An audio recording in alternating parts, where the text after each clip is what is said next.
Assalamualaikum warahmatullahi wabarakatuh. Salam sejahtera buat kita semuanya. Semoga hari ini adalah hari yang baik buat kita, hari yang bisa memberikan kesejahteraan, kedamaian, dan rasa cinta di antara kita sesama umat dan sesama anak bangsa.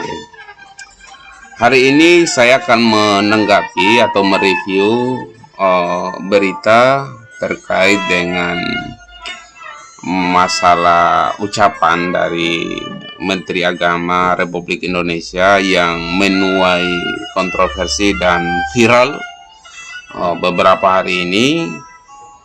Saya melihat sebenarnya kalau kita melihat duduk perkaranya, kasus atau permasalahan ini tidak mesti sampai ke kepolisian, ya.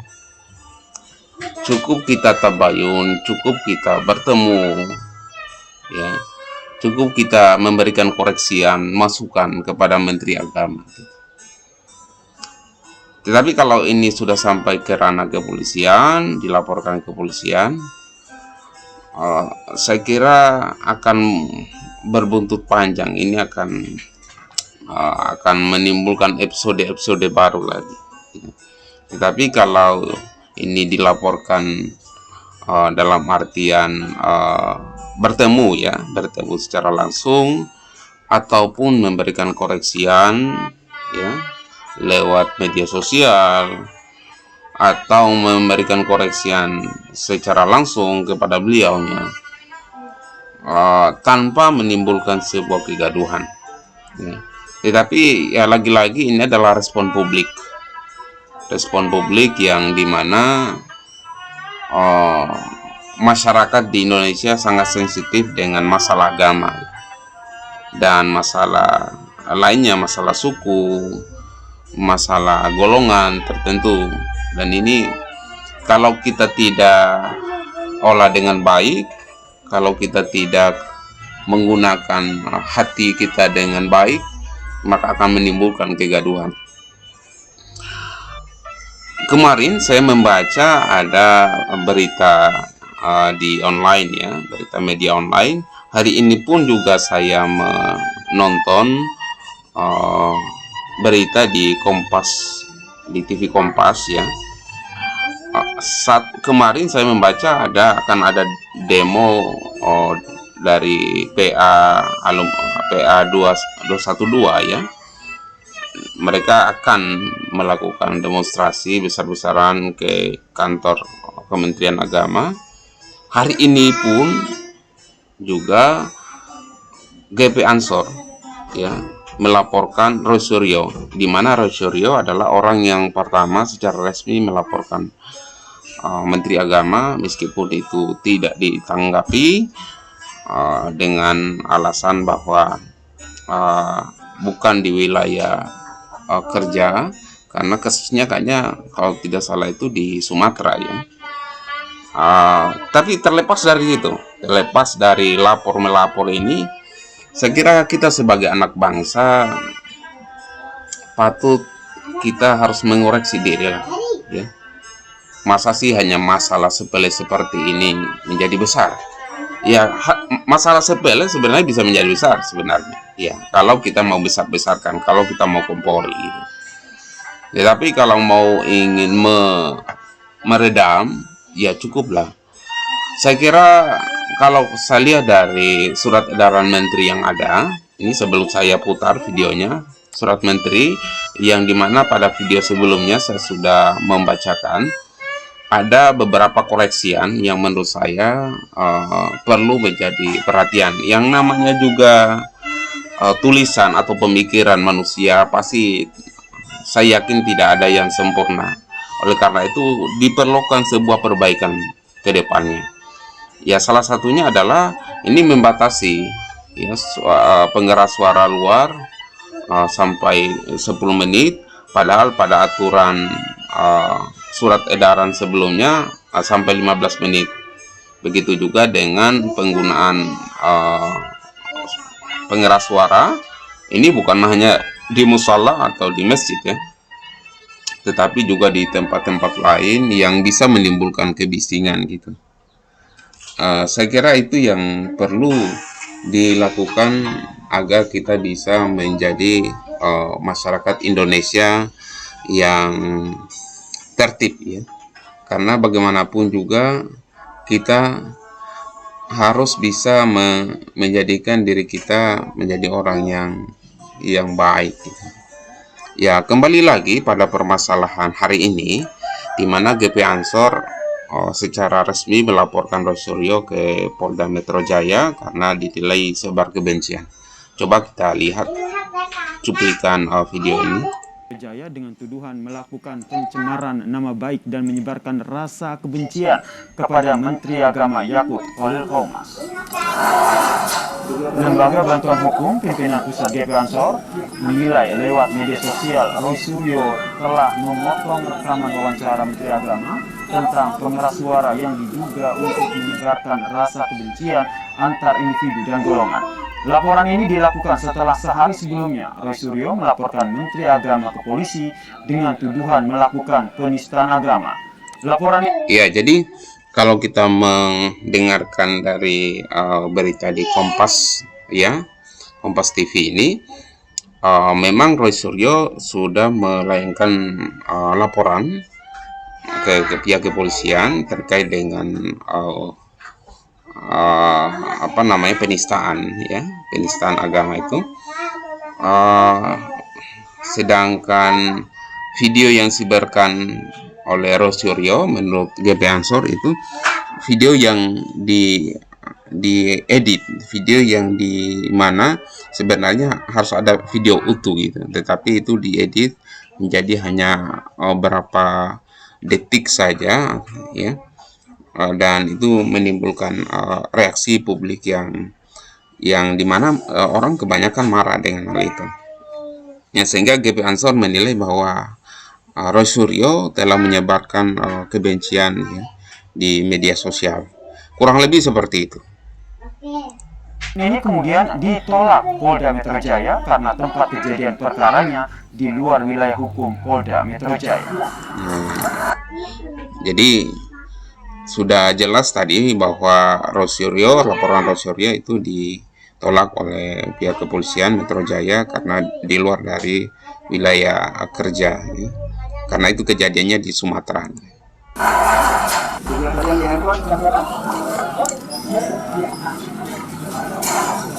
Ini kejadian sebelumnya, ya.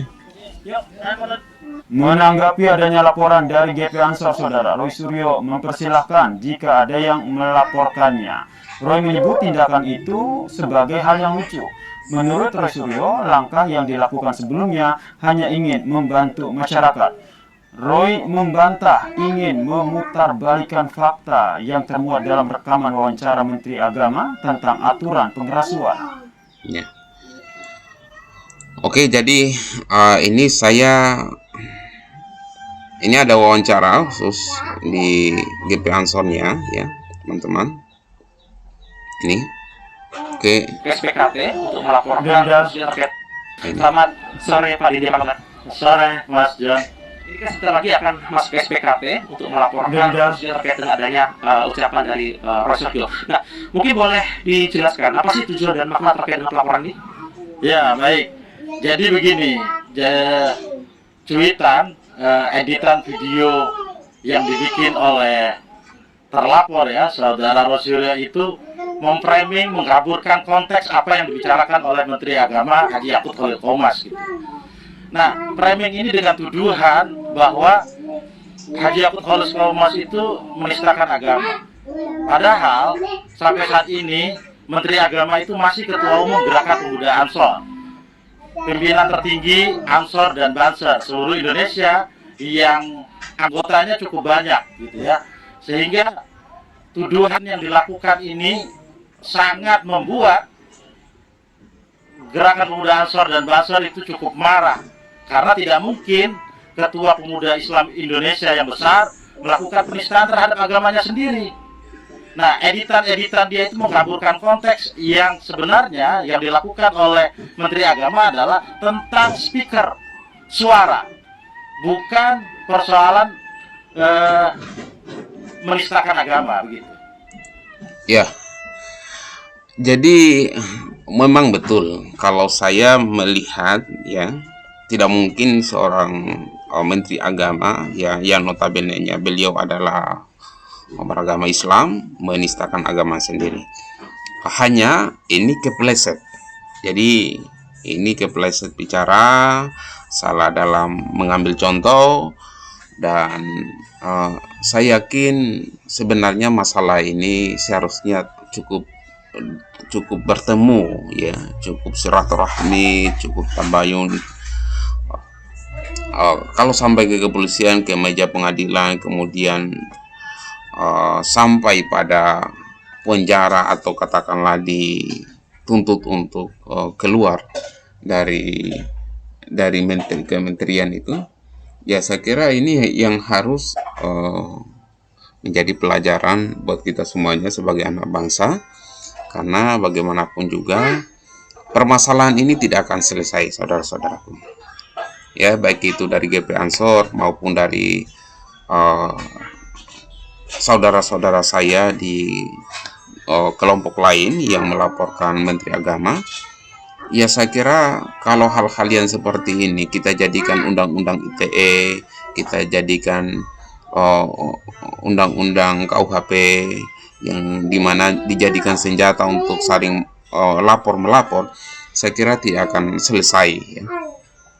Dan ini akan menimbulkan kebencian antara satu dan yang lain gitu. Ini berita yang dari CNN Indonesia pada hari Jumat kemarin tanggal 25 Februari 2022 pada pukul 9:52 waktu Indonesia Barat. Ini judulnya PA 212 minta Jokowi pecat Menak Yakut buntut polemik tua masjid gitu.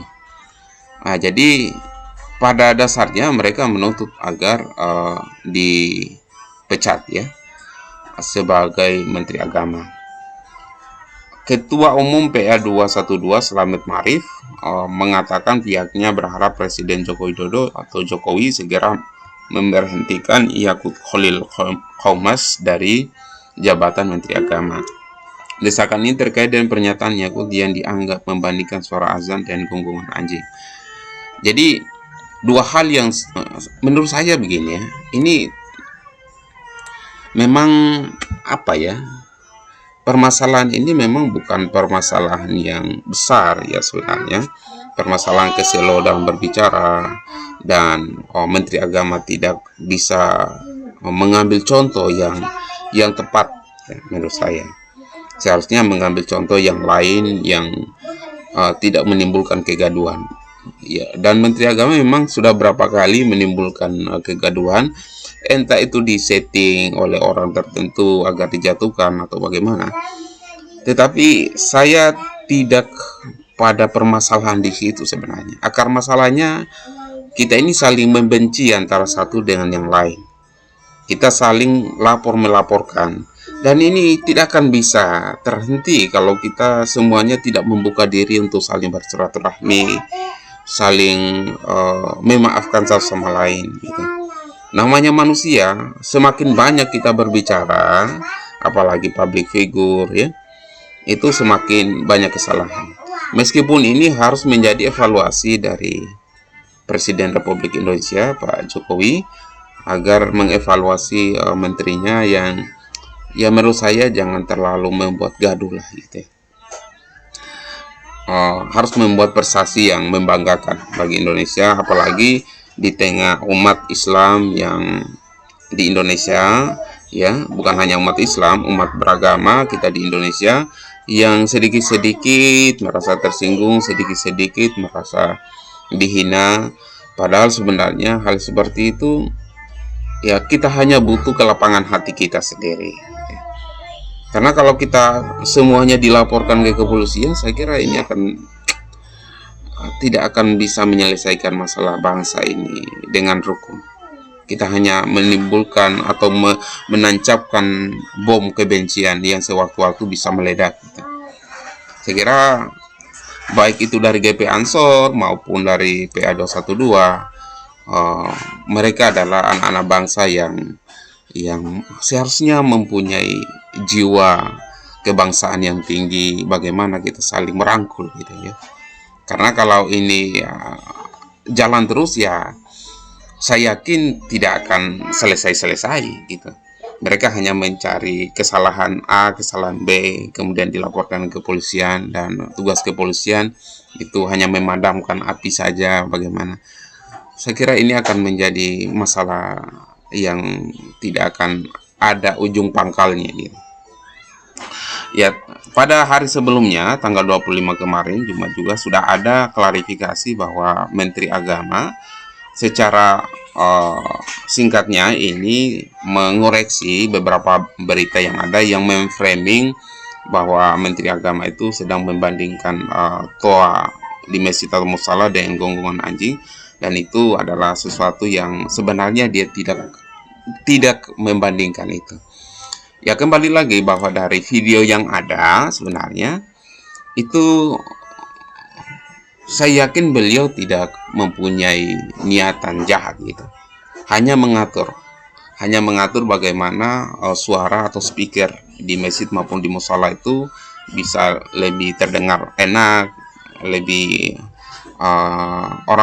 orang mendengarkan asyhadu ya, tidak mengeluarkan suara gaduh atau tidak mengeluarkan suara yang apa ya, yang bising ya. Bising itu harus kita maknai juga sih. Bising dalam artian apa gitu. Bising kalau katakanlah itu sudah sangat mengganggu, ya tentu tidak perlu juga dilaporkan ke kepolisian juga gitu. Cukup didatangi pengurus masjid, Pak, bagaimana ini ada yang begini-gini gitu.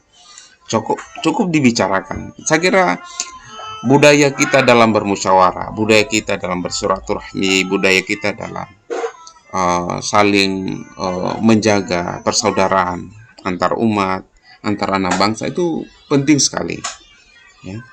Sehingga kita bisa rukun, aman, damai, dan saling menjaga harkat dan martabat masing-masing. Kemudian terkait dengan tanggapan TGB ya, ini ya saya sedikit membaca pernyataan beliau. Beliau juga berpikir positif dengan apa yang dikatakan oleh Menteri Agama ya, bahwa beliau adalah Menteri Agama, adalah seorang anak ulama ya. Kemudian beliau orang Islam, tidak mungkin beliau menghinakan atau menistakan agamanya sendiri. Sekali lagi bahwa ini menimbulkan pro kontra, menimbulkan kegaduhan. Ini fakta yang terjadi. Boleh jadi Presiden Jokowi perlu mengevaluasi lagi menterinya karena banyak orang yang lebih mempunyai kompeten. Di sisi lain juga kita jangan saling lapor-melapor lah. Sebagai anak bangsa saya kira sangat sedih kita melihat kondisi seperti ini, di mana heterogenitas, kemajemukan dari masyarakat bangsa yang berbeda pandangan, berbeda bahasa, berbeda cara berpikir.